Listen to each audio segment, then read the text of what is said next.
everyone, welcome to this week's episode of Down the Rabbit Hole. We're your hosts, Amanda, Shaun, and I'm Martin. So for this week's topic, Amanda, do you mind drawing from the magical hat? sure. Looks like an interesting one. This week's topic, cans.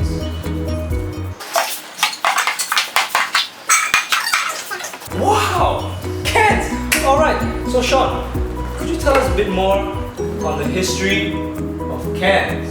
Sure, Martin. Well, to start off, we should tell you about why tin cans needed to be invented in the first place. And it all dates back to 1795, when the French government, led by Napoleon, wanted to find a new way to feed soldiers. Traditionally, before that, they had to rely on other preservation techniques such as salting, curing, pickling, or even eating hard biscuits known as hardtack, which are quite similar to dog food. As you can imagine, they aren't the most appetizing of food at that time. So they offered 12,000 francs to anyone who could come up with a new method of storing food for its soldiers. That was 14 years later when Nicholas Appert, the father of canning, came up with a new method called sterilization, and he won the $12,000 franc. Wow, that's interesting. Now, have you ever wondered why tin cans are called tin cans? Well, it's thanks to the ingenious use of tin being coated over steel, which provides a corrosion-resistant metal. So Amanda, can you tell us a bit more about the patenting of cans? Patenting of cans. Pretty interesting for a tin can to be patented. So, based on Nicholas Appert's methods of food preservation and sterilization, the tin can development was later developed by Frenchman Peter de Durand, who came to London. Later, he used the merchant Peter Durand as an agent to patent his own tin can production process in year 1810. The thing is that Durand did not pursue tin can food production himself. He later sold his patent in year 1811 to Brian Donkin and John Hall. Wait, so what was the biggest market for canned food at this period of time? Well, the biggest market was actually for the British Army and the Royal Navy.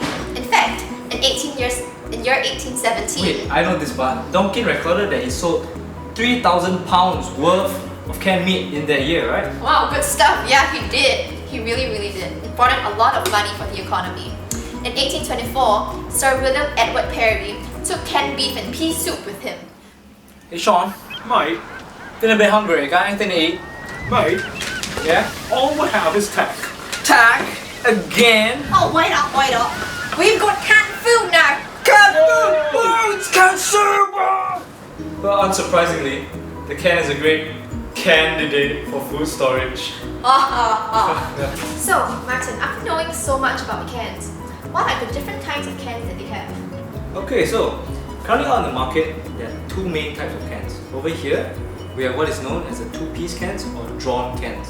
Over here, we have three-piece cans, where they're constructed in three different pieces with the body, the lid, and the bottom. That's really interesting, Martin. Could you tell us more about how to differentiate between cans? Okay, so first of all, two-piece cans are often domed below. This provides greater structural stability, allowing them to withstand greater pressure, which is why these cans are often used for pressurized liquids. Besides that, cans also come with a variety of tops. Over here, we have the flat top can, which was first introduced back in the 1800s. After that, we have the pull tabs. And even more recent, we have the push tabs. Back in the 1800s, when the flat tops were first introduced, they weren't really smart. They were opening it with stones, sticks and whatnot. It only took them 50 years before they came up with the can opener. After that, the pull tab was introduced for both food and drinks, and it's still used nowadays mainly for food. It wasn't really ideal for drinks because it often left the customers with their drink in one hand and a tab in the other, which was often littered, and this posed as a threat both environmentally and for children. The push tab was introduced by Coca-Cola in 1962. This solved the problem by attaching the ring to a rivet, allowing customers to create an opening wide enough for you to enjoy your drink without additional litter. Wow, that's ingenious. So guys, I'm here with Amanda, and she's going to tell us how cans have made her life as a pet owner easier. Ever since my pet Mark grew up, he started ripping through all his old packets of treats. This got really messy.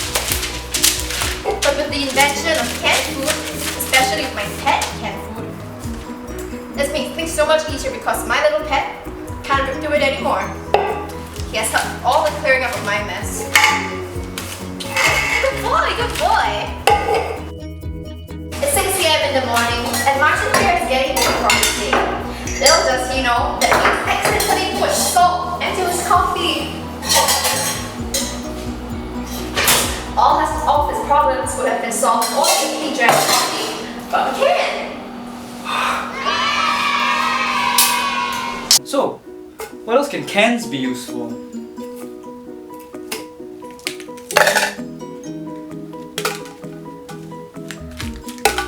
I'm sick! Amanda, I got something for you. Me too!